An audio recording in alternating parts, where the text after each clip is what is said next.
lamɛnnu an b'o kɛ k'o di bɛɛ lajɛlen ma ye tarata ye juin kalo tile 27 san 2023 ni y'a ka don kibaru waati selen bi don kibaru kɔnɔna la an bɛ taa Torokɔrɔbugu o sifinnakaw olu farala ɲɔgɔn kan karido ni o bɛnna dimanche yɛrɛ kɔni ma nanzarakan yɛrɛ kɔni na tile 25 sɔgɔmada joona fɛ min ye kuranɛ kalan ye k'o kɛ fo ka taa laban ni ntolanci ye wulada fɛ k'o kɛ tasibila ye ka ɲɛsin maaw ma ni olu de kɔni sɔnna k'u hakili ani u farikolo k'o di min b'a to Torokɔrɔbugu a ntolanci yɛrɛ kɔni o bɛ taa ɲɛ cogoya min na an kun bɛ kɛnɛ kan an bɛna da don an ka walawali kɔnɔna la halisa an bɛ to Mali kɔnɔna la Abdoulaye Diop minisiri min ka baara bɛnnen bɛ Mali ani jamana wɛrɛ cɛ ko ɲɛw ɲɛnabɔli ma ale irisi olu ka lasigiden yɛrɛ kɔni bɛ na k'o bisimila an bɛna da don fana la ka walawali kɔnɔna la an bɛ to Mali kɔnɔna la halisa min bɛ tali kɛ an ka kasobonba yɛrɛ kɔni kɔnɔna la ni o ye an ka piriwuni wa min ye wale jugu dɔ ni a bɛ tali kɛ ɲɛnaminimafɛn na dɔw tun b'a fɛ ko o ladon yen nɔ nka finitigilakaw olu ka cɛsiri ni olu ka jɔ o sera ka kɛ sababu ye wale in kɔni a balila an bɛna da don fana la ka walawali kɔnɔna la ka fara o kan an bɛ taa an ka jamana kɔ kan kibaruya min n'an b'olu sɔrɔ an b'olu fara ka walawali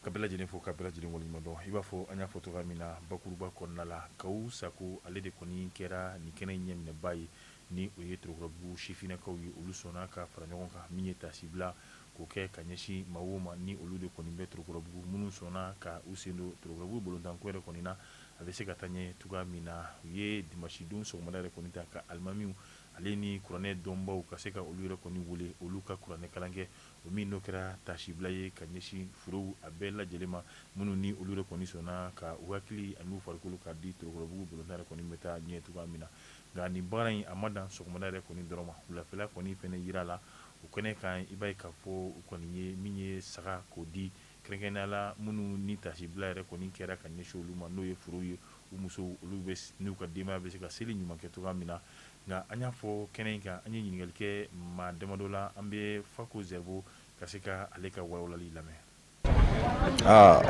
N b'a fɔ jama bɛɛ lajɛlen ko u ni sɔgɔma ka Torokɔrɔ ka bɛɛ fo ka Torokɔrɔ jeunesse fo ka nin kuranɛ kalan initiative tabaga n'o ye Mamadi Sakɔ ye Kawu vraiment an b'a fo a ka nin initiative la parce que ça c'est rare an tɛ nin fɛn fasugu ye ka caya balontan okumu kɔnɔna la donc n'an tilara o foli la hakilina min nana n'a ye je pense que diɲɛnatigɛ la mɔgɔ n'i ka vie consacrée walidenw na n'i ka vie consacrée jama kunko la a ka kan n'i tɛ yen don min na bonyamasegin ka ta ka se i ma o tacogo ɲuman dɔ ye nin kuranɛ kalan in ni balontan min bɛna kɛ wulada in na donc a dabɔra de an minnu bɛ yan nɔ an ka tasibila kɛ ka segin an kɔrɔkɛ minnu fatura an fa minnu fatura n'u y'u ka ɲɛnamaya bɛɛ kɛ ka se denmisɛnninw ladilanni ma balontan kadiri kɔnɔ quartier in kɔnɔna yan nɔ donc initiative min taara o de kama pour que u ka bonya lasegin u ma k'a essayer ka duwawu k'u ye an bɛ se ka fɛn o fɛn kɛ bi o ye duwawu de ye ka essayer ka duwawu k'u ye ka saraka bɔ u ye ka kuranɛ kalan u ye pour que u ka se ka nɛɛma sɔrɔ u dalen bɛ u dayɔrɔ min na comme n y'a fɔ cogo min na nin ye sɔgɔmada in na activité de ye donc wulada in na match de programmelen don Torokɔrɔka bɛɛ lajɛlen welelen don Bamakɔ mɔgɔ bɛɛ lajɛlen welelen don Torokɔrɔ jeunesse mobiliselen don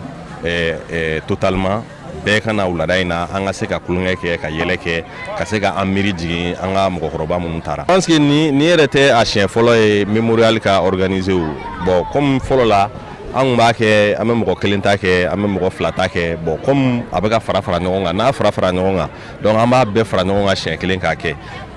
an bɛ se ka jigiya k'a fɔ san nataw la yarɔ an bɛ yan bi mɔgɔ tɛ san wɛrɛ cogoya dɔn an bɛɛ bɛ se ka taa donc an bɛ duwawu kɛ ala ka an fara san wɛrɛ jama kan pour que an ka jɛ mɔgɔ minnu taara ka se ka waleɲuman dɔn ka se ka u ka bonya lasegin u ma non nisɔndiya min b'a kɔnɔ dɔrɔn c'est de voir la jeunesse de Torokɔrɔbugu réunie autour de cette activité je pense que dɛmɛw fana prévoilen don ka ɲɛsin banbagatɔw kɔ ma donc hakili la o yɛrɛ nisɔndiya min bɛ ne la c'est trop vraiment n'an sera k'an bolo di ɲɔgɔn ma ka fitinin sɔrɔ k'a di seli ɲɛkɔrɔla in na k'a di banbagatɔw somɔgɔw ma o ye koba ye quoi o nisɔndiya kɔni mɔgɔ se k'o fɔ k'o s'a dan na an bɛ wele da kɛ mɔgɔ min ma bɔ activité ninnu kalama nin kalama an ma dabɔ a kama k'a fɔ k'an k'a kɛ dɔw kɔ an y'a dabɔ bɛɛ de k'a kɛ ɲɔgɔn fɛ peut-être que kunnafoni dicogo ni fɛngɛ olu bɛ se k'a kɛ k'a fɔ dɔw ma bɔ a kalama mais siɲɛ wɛrɛ ta ni ala sɔnna a ma n'o sera an bɛ se ka a kɛ fɛnba ye ka tɛmɛ nin kan et puis dɛmɛ min bɛ se ka se somɔgɔw ma y'a dɔn ni jama cayara dɛmɛ bɛ caya ni dɛmɛ bɛ se ka kɛ somɔgɔw ninnu ma o ka se ka caya tuguni ka tɛmɛ ɲinan ta kan an b'o de ɲini ala fɛ merci. Fako Zerbo ale ka lasili tɛmɛlen kɔ ka bɔ ye Salifu Kanute ale banba dɔ yɛrɛ kɔni soma ye ale fɛnɛ ye min ye témoignage ye ka se ka o yɛrɛ kɔni fɛnɛ kɛ min bɛ tali kɛ baara min yɛrɛ kɔni n'a bɛnna k'i da don yɛrɛ kɔni fɛnɛ na ka foli fɛnɛ kɛ ka ɲɛsin a labɛnbagaw fɛnɛ ma Salifu Kanute ORTM baarakɛla don an ka jɛ an ka lamɛn. An bɛ banbagatɔ ye min ka kɛnɛ kan n'o ye Seksala Sako ye ale de dalen bɛ ne ba kan ne ba dɔgɔnin de don jama min filɛ ka bɔ bi ka na kɛnɛ in kan balima sira teri sira jɛɲɔgɔn sira munna nin ko in kɛra su yɛrɛ bɛ lahara bɛ a b'a dɔn k'a ye mɔgɔw to a kɔ k'a da kan saraka fɛn bɛɛ bɛ mɔgɔ bila fɔ saraka duwawu bɛ se ka k'i la barika b'i la mais n'i tɛ saraka bɔ a bɛ lagosi dɔɔnin aw minnu filɛ ka na baara la aw bɛɛ bɛ dɔ sɔrɔ a baraji la Seksala n'i ko k'i bɛ kuma kan an bɛ bi journée bɛɛ ban a kuma la i tɛ tila a kɛra balimaw fɛ a kɛra teriw fɛ a kɛra kabila fɛ i y'a tɔgɔ fɔ yɔrɔ o yɔrɔ bɛɛ ko k'a ni sa bɛ si dingɛ kɔnɔ a t'i tɔɔrɔ ɔ ni o ntanyana ka n'a kɛ saraka bɛ ka bɔ yen su yɛrɛ mako bɛ fɛn kelen min na bi o ye saraka di a n'a kɔrɔkɛ bɛɛ u bɛɛ bɛ dalen a n'a kɔrɔmuso u bɛɛ bɛ dalen bi u si tɛ yan anw kɔni bɛ min fɔ an bɛ duwawu de kɛ ala ka saya k'a ma lafiya ye ala ka saya k'u ma lafiya ye u ye sɛgɛn ni tɔɔrɔ in min kɛ diɲɛ kɔnɔ ala k'a falen arijana la u ye sɛgɛn ni tɔɔrɔ min kɛ diɲɛ kɔnɔ ala k'a falen arijana la baara min filɛ ka kɛ nin musaka de donna a la aw bɛɛ y'a ye dɛ saga bɛ faga fɛnw bɛ tobi fɛnw bɛ san a ka ca musaka ko don a musaka taara min na ala k'a ɲɔgɔn caman bila a nɔ na hali bi san wɛrɛ tuguni a k'an bɛɛ sɔrɔ kɛnɛya la an k'a ɲɔgɔn wɛrɛ kɛ aw minnu nana ni arajola baarakɛlaw ye an ka foli b'aw bɛɛ lajɛlen ye ninnu fɛn fɛn sigilen filɛ ne kɛrɛfɛ ne yɛrɛ dɔgɔninw don a kɔrɔkɛ den de ye nin ye a kɔrɔkɛ den de ye nin ye a kɔrɔmuso den de ye ne ye an bɛɛ bɛ kɛnɛ kan hakilina kelen de la hali bi an bɛ foli kɛ bɛɛ lajɛlen ye min ma min natɔ sɔrɔ o ka n'i taatɔ sɔrɔ an bɛ yafa ɲini bɛɛ lajɛlen fɛ n'an donna mɔgɔ min ye gasi la a kɛtɔ b'o kan saliyala ma mais o kɔni dan t'o foli la o parce que yɔrɔ in pour ka aménager yɛrɛ c'est un problème mais mɔgɔ minnu sera ka nin kɛ an b'u fo k'u waleɲuman dɔn hakilina yɛrɛ bɔra minnu na fana k'u fo k'u waleɲuman dɔn an bɛ duwawu k'u bɛɛ lajɛlen ala ka sini kɛnɛya di bɛɛ lajɛlen ma aw minnu b'a baara la ala k'aw bolo mɛn baara la a y'a bila ni kɔrɔ ye aw kana bila ni tɔɔrɔ ye je ne fais que vous remercier vraiment je suis comblé de joie n kɔntanna kojugu parce que n ye jama ye n bɛnkɛ ka ban nin kɛnɛ kan tan a ka saraka bɔ kɛnɛ kan nin diyara n ye kojugu n bɛ ka foli bɛ bɛɛ lajɛlen ye merci beaucoup. o tɛmɛlen kɔfɛ i b'a fɔ an y'a fɔ cogoya min na baara ninnu bɛɛ lajɛlen kɔni kun kan ka cɛ ni bagandiw ye ni o bɛ tali kɛ lahiya kɔni na o fɛnɛ baaraw olu yɛrɛ kɔni kɛra nka kɛnɛ in labɛnba yɛrɛ kɔni n'o ye Kawusako ale fɛnɛ ma bɔ kɛnɛ in kan fiyewu fɔ a k'a ka nisɔndiya ani dakuruɲɛ damadɔ min b'a bolo ka se ka olu fɛnɛ yira an bɛ Kawusako k'a lamɛn Sidiki Ture ale ka micro n'a ka jala. Ne tɔgɔ Kawusako ne ye nin événement organisateur principal ye baaraw kuncɛla hakilina min bɛ ne la o ye foli de fɔlɔ ne bɛ presse fo ka Torokɔrɔbugu population fo parce que n'i y'a ye nin sera ka kɛ c'est grâce Torokɔrɔbugukaw parce que u bɔla ka na dɛmɛ ka fara an kan pour que an ka se ka nin ɲɛnajɛ in kɛ cogo min na hakilina nana cogo min na an y'a ye an ka sigida la balontannaw bɛ yen o fatulen don u ka denbaya bɛ o kɔfɛ an y'a jateminɛ k'an sigi k'a lajɛ ni seli ɲɛkɔrɔla in na n'an sela ka fara ɲɔgɔn kan walasa an ka se ka donbolo don nin famille ninnu ye k'o fana nisɔndiya seliba in ɲɛkɔrɔla la ala sɔnna san nataw la an bɛna kɛ a tɛna dan ne ma an ye nin kɛ Torokɔrɔbugu ye san wɛrɛ pourquoi pas en commune 5 an bɛ commune 5 fana mɔgɔw fara ɲɔgɔn kan pour que olu fana ka se ka nin dɛmɛ ɲɔgɔnna sɔrɔ an bɛ dugawu de ko ala ka hinɛ o la ala k'o bɛɛ dayɔrɔ suma o y'an kɔnkiti min na ala ka nɔgɔ an bɛ taa jɛmu na ala k'an yɛrɛ ɲɛ k'an ta don kɔnɔ nimisi wasala kosɛbɛ yɛrɛ de nimisi wasa dan de don m'aw bɛɛ fo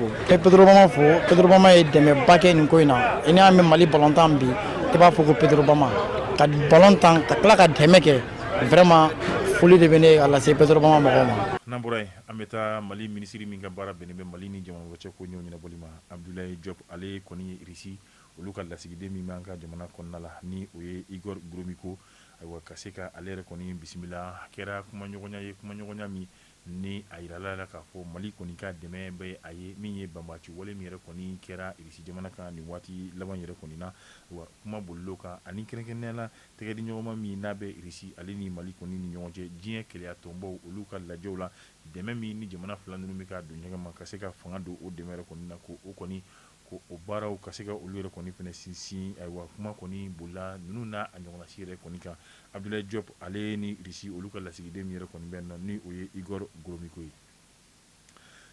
an bɛ taa kasobonba kɔnɔna la i b'a fɔ an y'a fɔ cogoya min na maa dɔw kɔni tun b'a fɛ ka a laɲini min ye ɲɛnaminifɛn ye n'a bɛ fɔ nanzarakan na ko drogue ka se ka o ladon kasobonba yɛrɛ kɔni kɔnɔna la nka min ye gardien ye ayiwa kɔlɔsilibaw olu kɔni ka faamuya yɛrɛ kɔni nin sera ka kɛ sababu ye nin wale in a yɛrɛ kɔni a sera ka bali cogoya min na jumadon tɛmɛlen min bɛ tali kɛ drogue yɛrɛ kɔni a kilo 2 ɲɔgɔnnasi la kunnafoni bɛ a sɔrɔ cogoya min na ayiwa i b'a ye k'a fɔ waati u y'o kɔni sugandi waati min n'u yɛrɛ kɔni fɛla la o b'a sɔrɔ gardi olu kɔni bɛna yobɔjaba waati min yɛrɛ kɔni na min b'a to drogue in o kɔni o bɛ se ka ladon cogoya min na nka min ye prison kɔnɔna ye kasobon ale yɛrɛ kɔni gardien o hakili yɛrɛ kɔni jɔlen tora waati yɛrɛ kɔni bɛɛ lajɛlen na kɛrɛnkɛrɛnnenya la Adama Gindo ni ale yɛrɛ kɔni ye régisseur ye kasobonba kɔnɔ a n'a ka cɛdenw u y'u kɔni fɛɛrɛ ni dabali yɛrɛ kɔni tigɛ baara in kɛra waati min na ka se ka bɔ a kelen-kelenna bɛɛ lajɛlen kɔni kalama o kɛra sababu ye min ye ɲɛnaminifɛn ye a dɛsɛra ka don kasobonba yɛrɛ kɔni kɔnɔna la maa min yɛrɛ kɔni tun ye nin baara in yɛrɛ kɔni kɛ u k'o ɲinini bɛna kɛ yaasa tɛgɛ bɛ se ka d'a tigi ka cogoya min na nka a tun kan ka di maa min fɛnɛ yɛrɛ kɔni ma kasobon kɔnɔna la k'u bɛna fɛɛrɛ ni dabali tigɛ min b'a to o tigi yɛrɛ kɔni fɛnɛ bɛ dɔn cogoya min na an bɛ taa an ka jamana kɔ kan jamana kɔkan kibaruyaw la OTAN n'o ye nanzaraw dugu caman olu ka finitigilakaw yɛrɛ kɔni faralen ɲɔgɔn kan k'a fɔ ko olu yɛrɛ kɔni bɛ an ka jamana yɛrɛ kɔni donda yɛrɛ kɔni na kɛrɛnkɛrɛnnenya la G5 Sahel ni o bɛ tali kɛ kɛrɛnkɛrɛnnenya la Mali bɛ dugu minnu fɛ n'o ye cɛncɛnkan jamanaw ye hakɛto b'a la ka Mali yɛrɛ kɔni sen bɔ a la minnu ni olu yɛrɛ kɔni faralen bɛ ɲɔgɔn kan ni a ɲɛmaaya yɛrɛ kɔni bɛ Mauritanie jamana ɲɛmaaya yɛrɛ kɔni bolo bi b'a fɔ u ye lajɛ kɛ lajɛ min n'a kɛra G5 Sahel ale ni OTAN yɛrɛ kɔni ni ɲɔgɔn cɛ a ma ɲɛmaw yaasa olu yɛrɛ kɔni bɛ se ka ɲɔgɔn ye ka ɲɔgɔn bilasira ani baara in kɔni bɛɛ lajɛlen kun cɛra ni tɛgɛ di ɲɔgɔn ma ayiwa o tɛgɛ nɔbila ye sɛbɛn ye o kɔni o kɛra min b'a to don n'a nataw la OTAN olu yɛrɛ kɔni bɛ se ka u hakilina n'u fɛla ayiwa ani u ka baaraw ka se ka o dɛmɛ k'o don min ye cɛncɛnkan jamana finitigilaka minnu farala ɲɔgɔn kan ni o ye G5 Sahel ye ko olu yɛrɛ kɔni dɛmɛ n'o ye cogoya min na o kama a yirala k'a fɔ ko G5 Sahel olu yɛrɛ kɔni jɔlen bɛ Mali yɛrɛ kɔni ka da la don n'a nataw la siga kelen b'a la yalima u tɛna don anw ka jamana kɔnɔ walima cɛncɛnkan jamanaw olu yɛrɛ kɔni na wa alisa an bɛ to kɔkan kibaruyaw la Sergei Lavrov ni ale Rusiw ka minisiri min ka baara bɛnnen b'u ka jamana ni jamanaw cɛ ko ɲɛw ɲɛnabɔli bɛɛ lajɛlen ma a ye a yira k'a fɔ hali n'o y'a sɔrɔ gɛlɛya misɛnnin kɔni bɛ olu ka jamana kɔnɔ nin waati in na a ko Mali ale ni Centrafrique o ni Rusila kɔni bɛ to ɲɔgɔn bolo baaraw la a bɛ kɛ waati laban ninnu yɛrɛ kɔni kɔnɔna la ko baara ninnu kɔni bɛ to sen na nka min ye banbacɛ wale min yɛrɛ kɔni kɛra u ka jamana kɔnɔ nin waati in na kɛrɛnkɛrɛnnenya la Wagner ale ni a ma ɲɛmaa yɛrɛ kɔni fɛ wa min ye Sergei Lavrov a y'a yira k'a fɔ sigi belebele min n'a bɛna kɛ Rusi ani farafinna jamanaw kɔni ni ɲɔgɔn cɛ a ko u tɛ wuli ka bɔ sigi na fiyewu f'u k'u da don a kuma yɛrɛ kɔni na Pankuru min ni ale yɛrɛ kɔni ye maa min n'an ye a tɔgɔ yɛrɛ kɔni bɔ ni o ye Evgeny Prigozhin ni ale Wagner ale maa ɲɛmaa yɛrɛ kɔni ye ka bɛn ni bi tarata donya yɛrɛ kɔni ye sɔgɔmada fɛ la nɛgɛ kanɲɛ 5 o tɛmɛlen kɔni miniti 40 yɛrɛ kɔni ye Pankuru a kɔni jiginna kɛrɛnkɛrɛnnenya la Pankuru jigi kɛnɛ min ni o ye finitigilakaw olu yɛrɛ kɔni tɛ n'o bɛ Monsieur Zelensky wa o b'a yira k'a fɔ a kɔni bɔra Rostov ni o yɛrɛ kɔni a n'a ka kɛlɛkɛcɛw yɛrɛ kɔni tun bɛ yen Rezertov sur le Don wa minisiri min ni o ye Wagner ye a ma ɲɛma kɔni bɛ ka taa i ɲɛma dogo ni o ye Belarus yɛrɛ kɔni jamana yɛrɛ kɔni kɔnɔna la ka sababu yɛrɛ kɔni kɛ a ye min ye banbacɛ wale min yɛrɛ kɔni kɛ nin waati laban in na n'a kɛra kɛnɛkɛnɛ na jumadon yɛrɛ kɔni na wa o min o yɛrɛ kɔni kɛra a ko min ye Wagner ma ɲɛma ye ale yɛrɛ kɔni bɛna taa min ye Belarus wa ka se ka taa i ɲɛma dogo yen yɔrɔ kɔni na kuma ɲɔgɔnya don wa nka min ye ɲɛma dogoli ye o fana don wa kuma kɔni bɛ nin yɔrɔ la